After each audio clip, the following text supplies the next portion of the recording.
Hello everyone and welcome back to Tactile Talk. Today let's take a look at the Keychron Q1 Pro.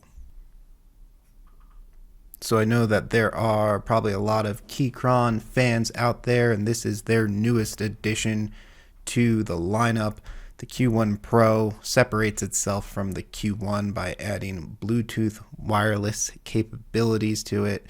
This is definitely going to be probably top of the list for people looking for a budget board that is pre-built.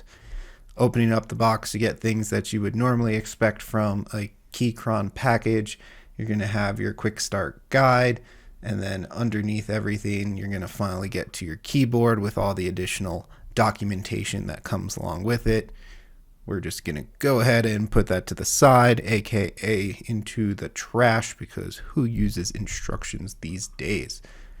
Looking around in the box as well, you can see you're going to get all of your accessories with this. A uncoiled USB-A to USB-C cable, but it is braided. Looks pretty nice. I think they did a good job there. And then a bunch of other peripherals. So you got your Windows key. It comes with your Mac keys pre-installed, some extra screws, and some extra gaskets. I believe it says that comes with 16 gaskets. 8 are on the board, 8 in the box.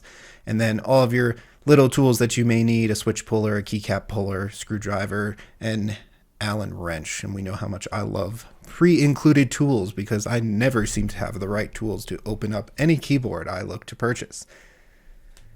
Getting into the board itself, pulling it out of the box here, it's an aluminum board. It's heavy. It's got some good weight to it. I won't say that's the heaviest board that even I've picked up, so for me leaves a little to be desired in the weight, but overall it's got a good feel. It looks nice. I do really like the keycaps that came with it as well.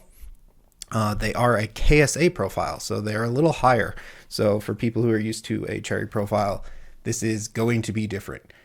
I decided to spring for the pre-built to see how good of a keyboard comes right out of the box from Keychron, and I will say overall I am happy with the purchase. I think for the price, if you didn't want to really jump into putting everything together yourself, sourcing all the parts, this is definitely a good board out of the box. So it looks nice. I like this black colorway. I have started to love knobs. And then just to show you guys here, I did get their banana switches with this. So obviously here at Tactile Talk, we like tactile switches. And for this board, we went with the Keychron bananas, which I am pretty happy with the sound and feel of these. I do really enjoy them. And I think that with these PBT keycaps, they sound great, feel great. And it's definitely a solid board to get used to. So I think it's hard to give a full review of this keyboard without opening it up, even though I went with the pre-built version. So real quickly, you can see here, keycaps are going to come off like any other keyboard that you may have, which is always nice. I will say these keycaps actually were easier to remove than I expect.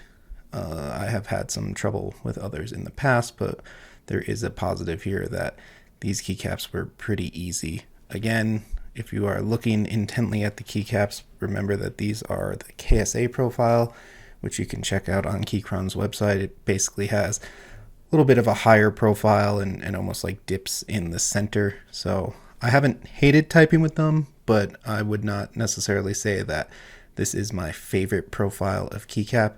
They are also PBT though, which is really nice. A lot of times you may get an ABS keycap when you're buying a pre-built, so definitely trying to give you that feeling of quality when it comes to the board. So to open up the insides, you get these 8 screws on the back here, which all come out pretty easy. You can see there's a bunch of marks on the back of the board though, so it was definitely noticeable that I was handling this quite a bit.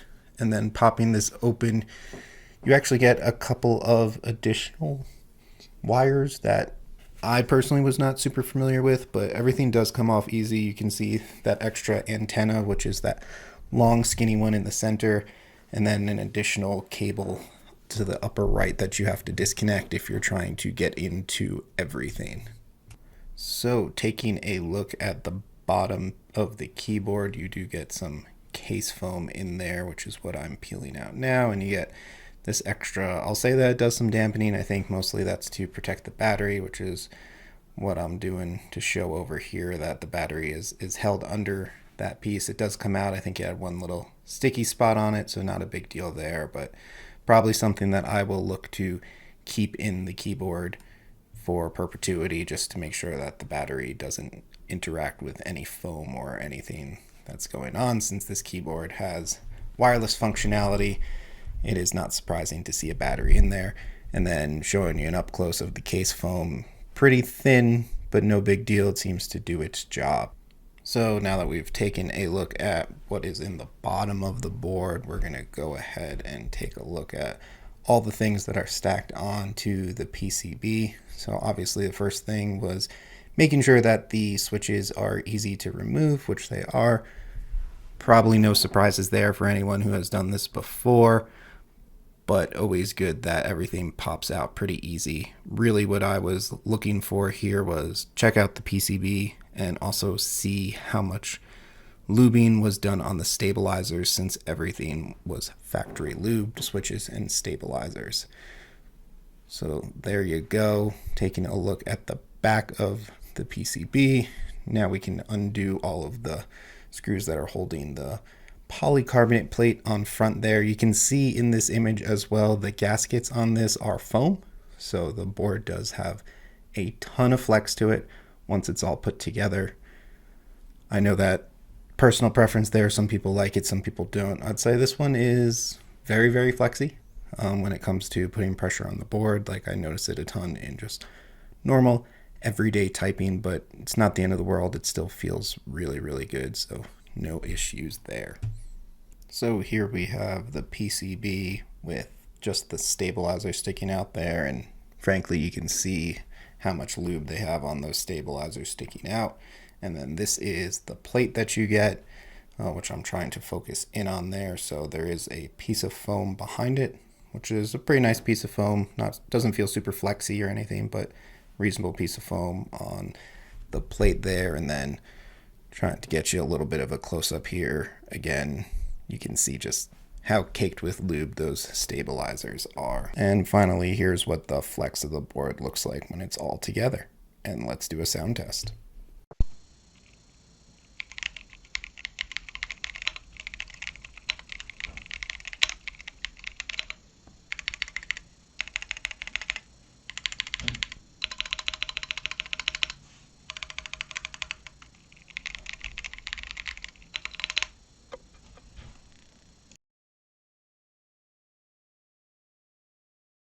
So final thoughts, let's take a look at some pros and cons of the Keychron Q1 Pro.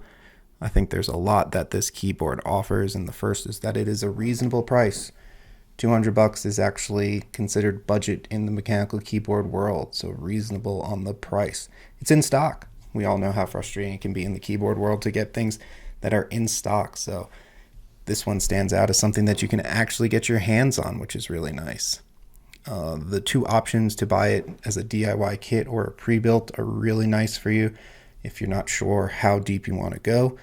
And because of that, it makes it great for beginners who want to possibly get into the hobby, but also would be happy pulling something out of the box that they can use. For the cons on the board, there are a few. I think it depends, again, how deep you are into the hobby for how these things will affect you. But first off, it really doesn't feel super premium to me. The board is a little lighter than I would like for the aluminum, but not the end of the world. It's just a feel thing. The keycap profile is definitely different if you are getting a pre-built. That KSA profile is pretty high, takes some getting used to. So there's something to be said for that. You may like it though, so it may be something that's worth jumping into. And then finally, the board itself goes along with that. Doesn't feel premium. It's a little hollow, a little pingy.